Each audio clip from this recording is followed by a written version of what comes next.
I don't do what I know I'm capable of doing, we're all probably going to be out of here. So that's the way the NFL is. I'm not saying anything monumental as you guys are typing away and putting your tweets out. Blister prevention.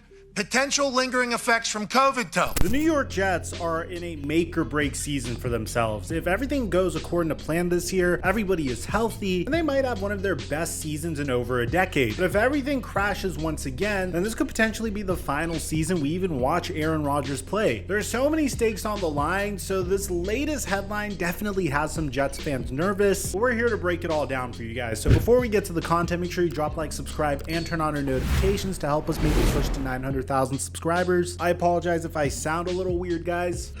I couldn't even tell what my COVID test said. I'm currently recording while I'm sick. Now that we get all that out of the way, break!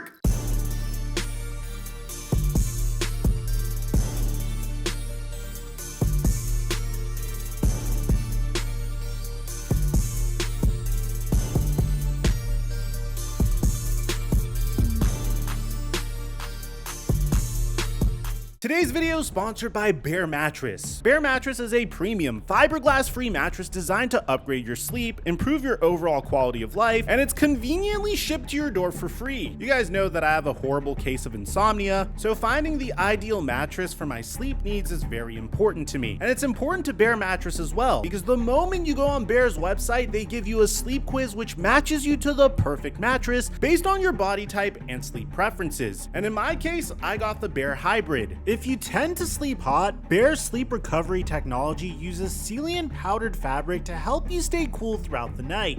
All of Bear's mattresses are also Green Guard Gold certified and CertiPure US certified, so you can sleep safely and soundly knowing that there will be no harmful off-gassing. Within the first week of using the Bear Hybrid mattress, I went from averaging about 5 to 6 hours of sleep per night to 7 to 8 hours of sleep per night. I need less caffeine in the morning when I wake up, and I could get you guys more content with significantly better energy. It's also a bonus that it comes rolled up in a box and is very easy to set up. You just have to open the box and then bam! You have a mattress. Bear Mattress is so confident that you'll enjoy their mattresses that they're willing to give you a 120-night sleep trial to test out the mattress and make sure that you love it. And right now they're hooking up my subscribers fat. I love my Bear Mattress and I think you would too. If you're looking to upgrade your sleep, head to bearmattress.com/microphone and use code microphone to get 40% off of your Bear Mattress plus $400 of sleep accessories during their Memorial Day sale. This is higher than what is being offered on site, so check it out while you can. That's bearmattress.com/microphone and use promo code microphone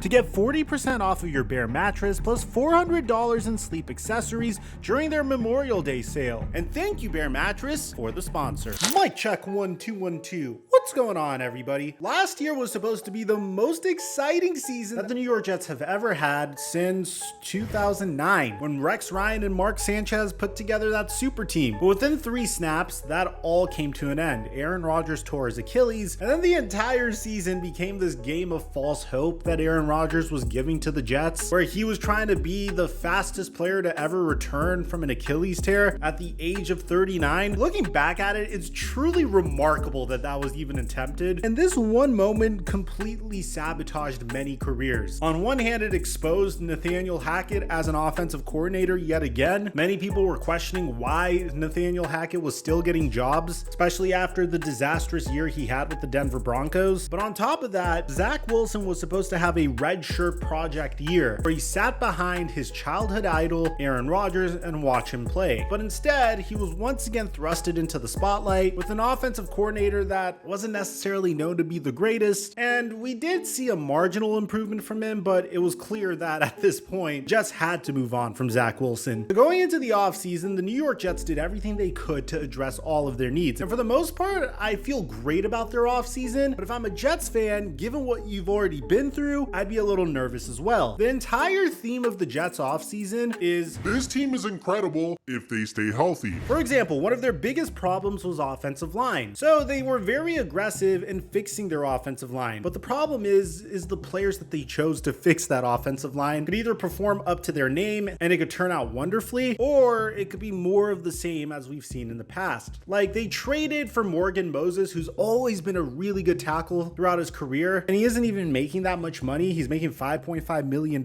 He started in at least 14 games over the last 9 seasons, but he is also 33 years old. But hey, we've seen Andrew Whitworth play until he was like 40, so I'm sure Morgan Moses could perform at the age of 33. They also brought in former Dallas Cowboys anchor Tyron Smith, and as a Dallas Cowboys fan, this is again something that I'm very familiar with. Tyron Smith is incredible whenever he's fully healthy. The problem is he hasn't always been fully healthy. He's been very inconsistent at best, and he has an incentive-laden deal up to $20 million. Now, when I say the Jets were aggressive in addressing offensive line, I really mean it, because with their first pick, they selected Ali Fashanu, a player that could have easily gone in the top 3, and very early mock drafts around this time last year had him going in the top 3 until we saw the likes of Jaden Daniels break into the top 3, and before we realized how strong this quarterback class would be. But the Jets decided to take him with their first round pick instead of going for the flashier Brock Bowers in an attempt to make sure that offensive line is fully shored up. Ali Fashanu is a bit of a project, but he could definitely be a solid offensive tackle, and whenever you're sharing a locker room with Tyron Smith and Morgan Moses, that's definitely a great start to your career. They signed John Simpson to play the guard position, but they also addressed backup quarterback, signing Tyrod Taylor and shipping Zach Wilson to the Denver Broncos. Defensively, they also made some nice additions. They signed Javon Kinlaw to a prove-it deal. They signed Isaiah Oliver to a prove-it deal. They indirectly traded Josh Huff for Hassan Reddick, which is a great move considering the fact that this defensive line is already beefed up with the likes of Jermaine Johnson breaking out last year. Now you have Hassan Reddick next to Quinnen Williams. And then probably the epitome of this entire class is none other than Mike Williams, a player that is the epitome of when he's healthy, he's really good. The problem is he's been very inconsistent at being healthy. So that's been the theme of the Jets offseason. If this entire team can stay healthy, they're going to be a problem in their own division. But that's a huge question whether or not they could stay healthy. And Aaron Rodgers has acknowledged that in this interview last week. There's pressure on all of us. All of us, yeah. Why do you say there's pressure on you?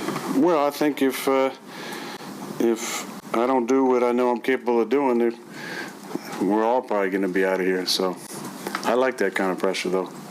I know there's, it's a tough market to play in. It's not for everybody. I relish that opportunity, and that's the way the NFL is. I'm not saying anything monumental as you guys are typing away and putting your tweets out. This is how it is every single year. You might not just say it, but as you get older in the league, if you don't perform, they're going to get rid of you or bring in the next guy to take over. I mean, it happened in Green Bay. So, and I'm, a few years older than I was back then. So I expect to play at a high level.